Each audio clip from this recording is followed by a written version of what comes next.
आज हिमाचल प्रदेश में बहुत से विभाग ऐसे हैं जिनको आउटसोर्स कर्मचारियों के माध्यम से चलाने में बहुत सहायता मिलती है।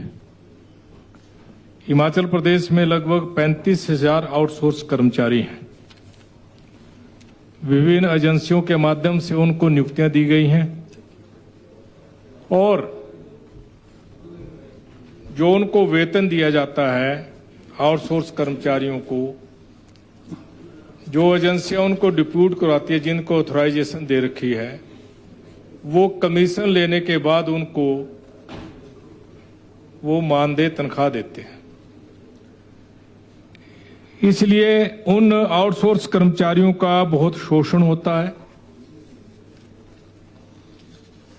और दूसरी सबसे बड़ी विडंबना ये है कि उनको जब चाहे उनको सर्विस से निकाल दिया जाता है। कोरोना में एग्जाम्पल के लिए हमने बहुत सी नर्सेज लगाई, उसमें वर्कर लगाए। कोरोना के दौरान उन्होंने बहुत बेहतरीन काम हिमाचल प्रदेश में कोरोना के समय में किया और सरकार ने उनकी प्रशंसा भी की, विभाग ने उनको प्रशंसा पत्र भी दिए।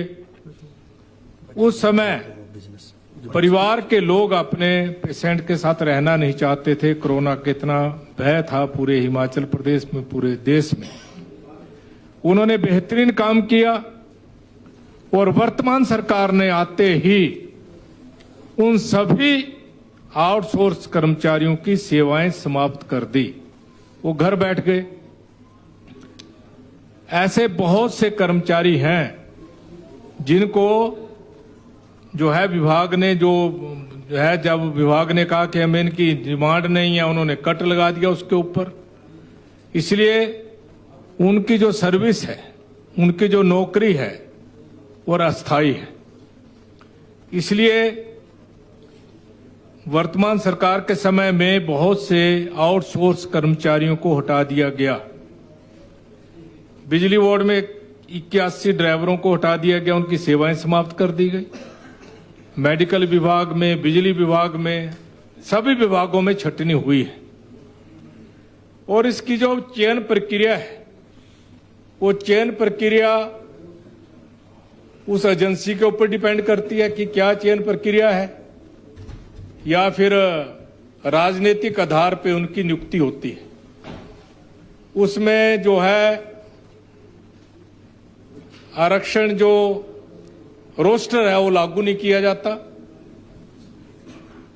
इसलिए कई आउटसोर्स कर्मचारियों को रखने से पहले उनसे सुविधा शुल्क मांगा जाता है, ताकि हमें आप इतने पैसे दो तब हम आपकी नियुक्ति देंगे। बीच में दलाल आ जाते हैं, उनका शोषण होता है। मैं आपसे आग्रह करना चाहता हूं, और समय पर उनको पेमेंट भी नहीं होती। किसी की 3 महीने के बाद पेमेंट, किसी की 4 महीने के बाद पेमेंट। इसलिए हिमाचल प्रदेश के युवाओं का बहुत बड़ा शोषण उसमें होता है। मैं आपसे आग्रह करना चाहता हूं कि हरियाणा की तर्ज पर हिमाचल प्रदेश में भी एक पॉलिसी बनाई जाए, ताकि एक तो उनको वेतन में कटौती ना हो, जैसे हरियाणा में कटौती नहीं होती। वहां पर रोस्टर भी लागू होता है आउटसोर्स में। और एजेंसी तय की गई है, उन्होंने हरियाणा कौशल रोजगार निगम बनाया है। एक IAS अधिकारी इसका MD होता है।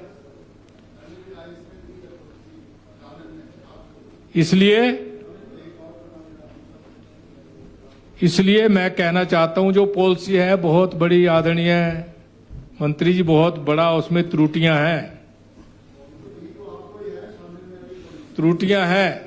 क्योंकि उसमें प्लीज बैठे ना वो कमीशन देना पड़ता है। दोनों तरफ उसको कमीशन देना पड़ता है। मान लो किसी को 15,000 की मानदेय मिलना है, उसमें से 10% उसको कमीशन चला जाता है। इसलिए वो डिफॉल्टर पॉलिसी है, युवाओं का शोषण वाली पॉलिसी है। उसमें तब्दीली होनी चाहिए, सरकारी एजेंसी के माध्यम से उनकी नियुक्ति होनी चाहिए, रोस्टर लागू होना चाहिए, उसमें क्वालिफिकेशन क्या है। जैसे हरियाणा ने अपनी पॉलिसी बनाई है, उन्होंने 4 कैटेगरीज बनाई है इसमें, job rules of level 1, 2, 3, 4 qualification तय की है।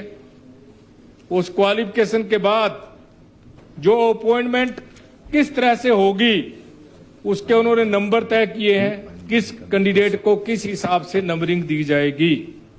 वो सारी पॉलिसी मैंने माननीय सदन में ले की है। मैं चाहता हूं उसके माध्यम से जो है हिमाचल प्रदेश में भी ऐसी पॉलिसी बनाई जाए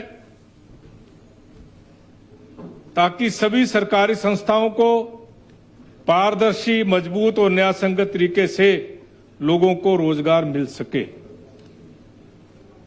और उन्होंने ये भी उसमें मेंशन किया है, जिस आउटसोर्स कर्मचारी को आप रखेंगे उसकी सेवाएं 58 साल तक ली जाएंगी।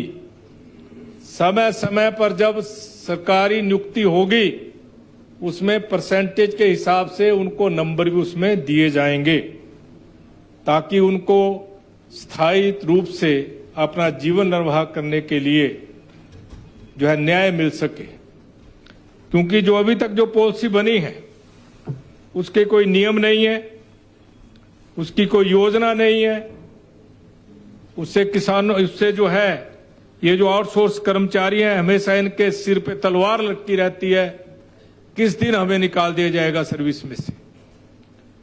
और आज हिमाचल प्रदेश में कर्मचारियों की दिन प्रतिदिन कमी हो रही है, जो सेवानिवृत्त हो उनकी जगह नियुक्ति नहीं हो रही है और कई विभागों में काम करना मुश्किल हो गया है।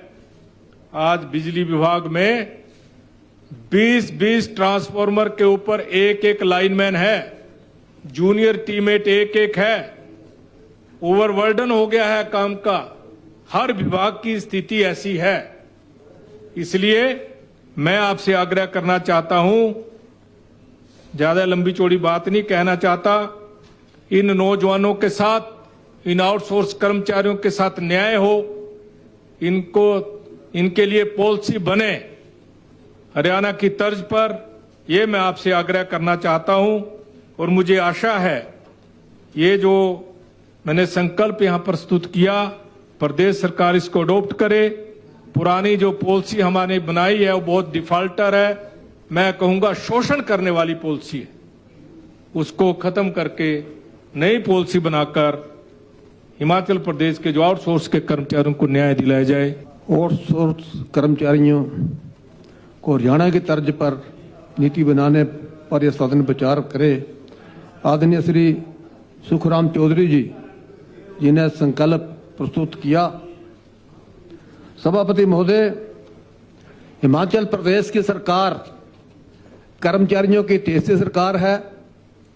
समय समय पर कर्मचारियों की जो भी मांगें सरकार के सामने आई हैं उन पर सहानुभूति विचार सरकार ने किया है और कर्मचारियों को लाभ मिला है।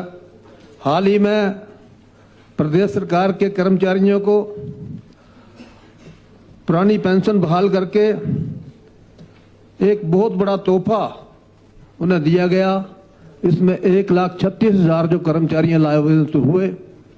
जहां तक आउटसोर्स कर्मचारियों के बारे में यहां हमारी सरकार ने यशस्वी मुख्यमंत्री ठाकुर सुखविंदर सिंह सुक्खू जी की सरकार ने इस बजट में आउटसोर्स कर्मचारियों के बारे में आश्वासन दिया है कि भविष्य में उनके बारे में गंभीरता से विचार विमर्श होगा और उनके भविष्य को सुरक्षित रखने हेतु कोई ठोस नीति बनाई जाएगी।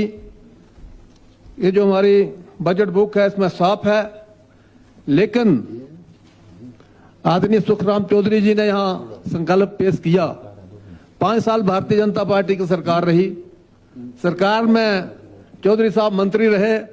उस वक्त तो आउटसोर्स कर्मचारियों को कोई याद नहीं आई, कुछ नहीं किया। जबकि ये जो बजट है आउटसोर्स कर्मचारियों का मानदेय कांग्रेस सरकार ने बढ़ाया है और ये भी आश्वासन दिया है कि उनके लिए कोई ठोस पॉलिसी बनाएंगे। तो हरियाणा की तर्ज पे कोई पॉलिसी बनाने का कोई चुत्या नहीं है। हिमाचल प्रदेश की जो सरकार है वो अपनी तर्ज पे यहाँ पॉलिसी बनाएगी ताकि उनको कोई लाभ मिले। अरे भाई आपने तो रखे आउटसोर्स कर्मचारी को Congress. Please don't disturb. Please don't disturb. Don't disturb. Please don't disturb. जब आपकी बारी आएगी तब बोलना आपने। ये बिल्कुल साफ है, हिमाचल प्रदेश की सरकार कर्मचारी हितैषी सरकार है। कभी कर्मचारियों को कोई विरोध नहीं हुआ। समय समय पर उनकी मांगों पे सहानुभूति विचार हुआ। और इसी तरह से ये जो आउटसोर्स पॉलिसी है को कांग्रेस सरकारों ने तो बनाई नहीं। ये भारतीय जनता पार्टी के समय में ज्यादा आउटसोर्स कर्मचारी जो भर्ती हुए। आप कोरोना की बात करते हैं, कोरोना में भर्ती किसने की? कोरोना में भारतीय जनता पार्टी के लोगों ने अपने लोगों को भरा। जब उनकी जरूरत नहीं थी तब उनकी छटनी सरकार ने तो की नहीं। जब जरूरत ना हो तो कर्मचारी क्यों रखने? वो तो समय की बात थी, आपने अपना कर्मचारियों को भर्ती कर लिया, उसका फायदा कुछ नहीं हुआ। आप कहते हैं बड़ा बढ़िया काम कर दिया। काम तो आशा वर्कर ने किया, वो अभी भी लगी हुई है। उनको कहां निकाला गया? और भर्ती हो रही आशा वर्कर की। और आशा वर्कर ने कोरोना के समय में बहुत बढ़िया काम किया, जिसकी जितनी तारीफ की जाए उतनी कम है। तो सरकार तो उनको मानदेय बढ़ा रही है। इस बजट में मानदेय बढ़ाया है और सरकार ने अच्छी पॉलिसी लाने का आश्वासन यहाँ सदन में दिया है। तो इसकी मैं सराहना करता हूं। और सरकार यहाँ जिक्र आया कोई 65,000 के लगभग कर्मचारी हैं, उनके लिए कोई पॉलिसी लाएगी और उनके भविष्य को सुरक्षित रखने के लिए सरकार काम करेगी। मैं यही कहना चाहता हूं। सभापति महोदय, आपने समय दिया, आपका बहुत बहुत धन्यवाद। जय हिंद, जय हिमाचल, जय बाबा बहन।